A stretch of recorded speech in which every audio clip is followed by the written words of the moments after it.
Hey everybody, welcome to another episode of Realtor Rapid Fire, our 5-minute interview series where we interview top agents to find out what they're doing that's working for them that might help you. And today we're joined with the one and only Melissa Saunders from Century 21, the real estate store. Melissa, thank you very, very much for joining me today.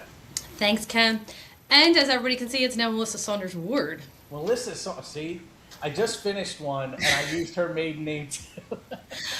It's all out there now. You know, you get married, this business, after 20 years, you kind of have to keep some of it there. Yes, absolutely. It's your brand, right? It's your brand. It is. All right, cool. So as you know, this is how it works. We have 3 questions. We're going to ask you those 3 questions. Surprised by sometimes getting similar answers, sometimes getting brand new answers. But let's hear what your answers are. Starting with question number 1. So we know that tools are kind of everywhere now. Anybody has access to anything. There's nothing that's really like special in one place over another. But what tools or platforms are you working with right now, or what is it you're doing differently in your business that's helping you to create momentum? Yeah. And I think mine really truly is not being reactive. So really keeping myself accountable with measurable. You know, the blueprint has a great 1-3-5 out there. Really, honestly, I know it sounds silly, but actually doing it. Not just saying you're going to do it, but really doing it. So goal setting has become an important part of your year. And not only goal setting, I think you bring up a great point. It's not just about the goal itself, but setting the measurable milestones so you can see how you're doing towards that goal is something a lot of people really don't look at, right? Yeah, because I think everybody can say, okay, I'm going to react to this email, or I'm going to react to this problem in this deal. But what else is there to that deal, or what else can be handled at that same time? So being able to write it down or measure it later, you can actually really reflect, am I really utilizing my day to the best of, the day? So being more intentional with your time. Are you time blocking at all? Slightly. Okay. I try to, at least give myself that half hour in the morning to look at the to-do list or look at yesterday. What did I not accomplish yesterday? Let's get to that first.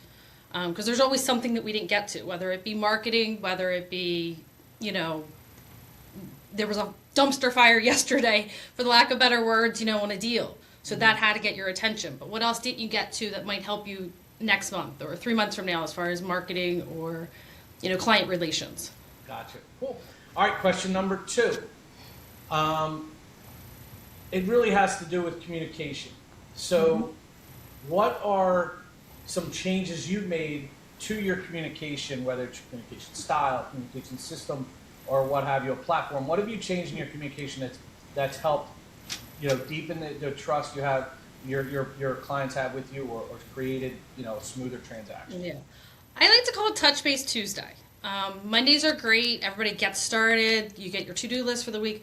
But on Tuesdays, I like to really look at a full touch base, whether it's, hey, everything's going great on the deal, no news is good news. Whether it be, hey, I need you to do this, this, and this week to get us to our next step for your current stuff. But it's also touch base for a listing prospect. Hey, haven't heard from you. Just want to let you know these are the new listings in the area. Here are your updated comps. So it's always just a touch base of, I try to touch every file on a Tuesday.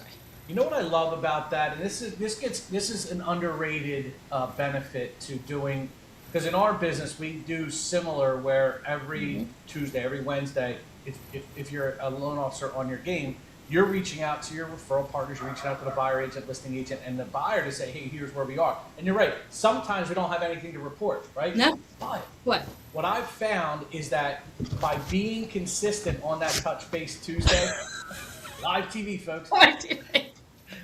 Being consistent, one take, about Touch Base Tuesday is it minimizes the number of incoming calls randomly throughout the week. So like it kind of like coincides. There's intention to it. Right. Yeah. So someone may have a question on a Sunday night, but they're like, you know what, I'll save it because I know I'm going to talk to Melissa on Tuesday. Right. Yep. So I think that's awesome. All right. Last but not least, if your business had a warning label, like warning, explicit lyrics, what would your warning label be? I think mine's going to be kind of just always in your corner. Whether you're my lister or my buyer, I'm always in your corner. You might not like to hear what I have to say. There might be a little sass to it. There might be a little directness, honesty, but it's to your benefit.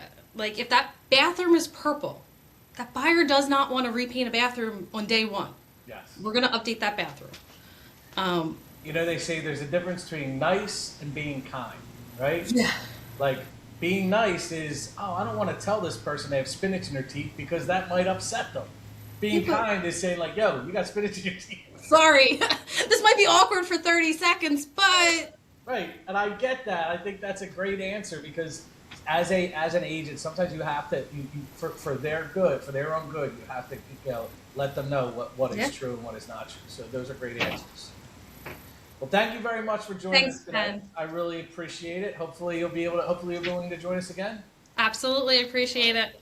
Well, wait, what's today? Today's Thursday, so no touch base today, but go create a great momentum into the weekend. All right, I appreciate it. Have a good day.